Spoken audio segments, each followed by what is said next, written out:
Hi friends, welcome back to my channel. तो आज की रेसिपी बहुत ही ज़्यादा मज़ेदार होने वाली है, जो है ढाबा स्टाइल पनीर भुना मसाला। ये इतना ज़्यादा क्रीमी और वेलवेटी बनकर रेडी हुआ है कि मुंह में जाते ही घुल जाएगा।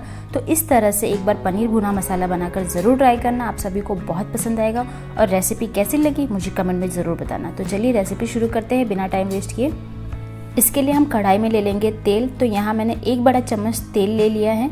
इसमें हम डाल देंगे घी। जितना तेल है उसका आधा हम घी ले लेंगे और ये अच्छी तरह से गर्म हो जाए। इसमें 1 छोटा चम्मच हम डाल देंगे जीरा और 2 हरी इलायची डाल के इसे 30 सेकेंड के लिए हम सौते कर लेंगे जब तक जीरा चटक ना जाए। फिर इसमें 2 मीडियम साइज़ के प्याज को काट के एकदम बारीक काट के डाल देंगे और इसे हम तब तक भून लेंगे जब तक ये अच्छी तरह से गल ना जाए, ट्रांसलूशन ना हो जाए।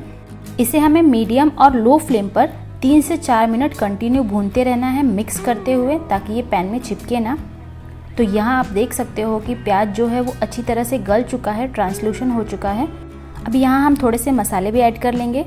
तो यहाँ हम डाल देंगे आधा छोटा चम्मच हल्दी पाउडर और 1 छोटा चम्मच हम डाल देंगे तीखी वाली लाल मिर्च पाउडर, 1 छोटा चम्मच धनिया पाउडर, आधा छोटा चम्मच डाल देंगे गरम मसाला और आधा छोटा चम्मच कश्मीरी लाल मिर्च पाउडर, आधा छोटा चम्मच जीरा पाउडर और हम थोड़ा सा डाल देंगे काली मिर्च का पाउडर और इसे अच्छी तरह से मिक्स कर लेंगे 30 सेकेंड के लिए।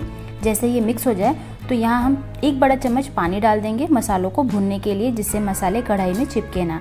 और यहाँ हम थोड़े मसाले रेडी कर लेंगे। तो इसके लिए एक मिक्सर जार में ले लेंगे टमाटर और कश्मीरी लाल मिर्च। यहाँ लाल मिर्च को और काजू और मगज को मैंने 15 मिनट के लिए उबाल लिया था। तो यहाँ हम कश्मीरी लाल मिर्च, काजू और मगज ले लेंगे। अगर आपके पास मगज ना हो तो आप उसे स्किप कर सकते हो, सिर्फ काजू से भी बहुत अच्छा टेस्ट आएगा।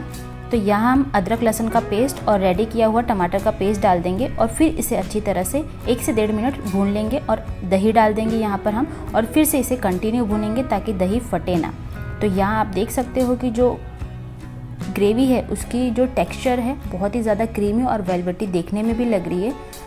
इसे हम 1 से 1.5 मिनट और पका लेंगे, तब तक हम थोड़ी सब्जियों को टॉस कर लेंगे। तो यहाँ पैन में ले लेंगे हम तेल, इसमें हम शिमला मिर्च और प्याज डाल देंगे और इसे हमें सिर्फ 30 सेकेंड और 1 मिनट के लिए ही 30 सेकेंड से 1 मिनट के लिए ही टॉस करना है, जिससे ये हल्का सा ट्रांसलूशन हो जाए। तो यहाँ हमारी सब्जियाँ अच्छी तरह से ट्रांसलूशन हो चुकी है, आप देख सकते हैं। तो अब हम चलते हैं ग्रेवी की तरफ। तो यहाँ हम इसमें डाल देंगे धनिए के डंठल, थोड़ी सी हरी मिर्च बारीक कटी हुई और थोड़ा सा यहाँ पानी डाल देंगे। तो यहाँ मैंने मिक्सर जार में जो मसाले थे उसमें ही थोड़ा सा पानी लेकर डाल दिया है। 2 बड़ा चम्मच पानी इसमें हम डाल देंगे और फिर इसमें हम टॉस की हुई थोड़ी सी सब्जियाँ डाल देंगे। इसके साथ ही बारीक कटा हुआ हरा धनिया भी डाल देंगे और मिक्स कर लेंगे। इसे 1 मिनट के लिए और मिक्स कर लेंगे। जैसे ही इसके मसालों से तेल अलग हो जाए, इसमें हम डाल देंगे पनीर।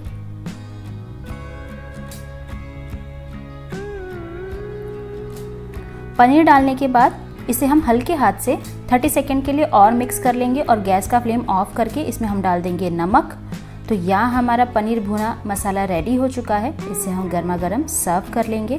तो आप देख सकते हैं कि ये देखने में भी कितना टेम्पटिंग मज़ेदार लग रहा है। तो एक बार इस तरह से पनीर भुना मसाला बनाकर ट्राई करना, ये आपकी one of the favourite dish बन जाएगी। तो एक बार बनाइए, ट्राई करिए और रेसिपी कैसी लगी मुझे कमेंट बताइए। तो देख सकते हैं आप, जो इसकी ग्रेवी है उसकी कंसिस्टेंसी एकदम क्रीमी वेलवेटी है। तो ये मुंह में जाते ही घुल जाएगा और ये बहुत ज़्यादा ही मज़ेदार का बनकर रेडी होता है। ऊपर से थोड़ा सा गरम मसाला डाल के मिक्स कर लेंगे और गर्मा गर्म सर्व कर लेंगे। तो देखा ना आपने, कितने आसान तरीके से बहुत ही झटपट यहाँ पनीर भुना मसाला बनकर रेडी हो गया। इसे बनाने में सिर्फ 10 से 12 मिनट ही लगता है।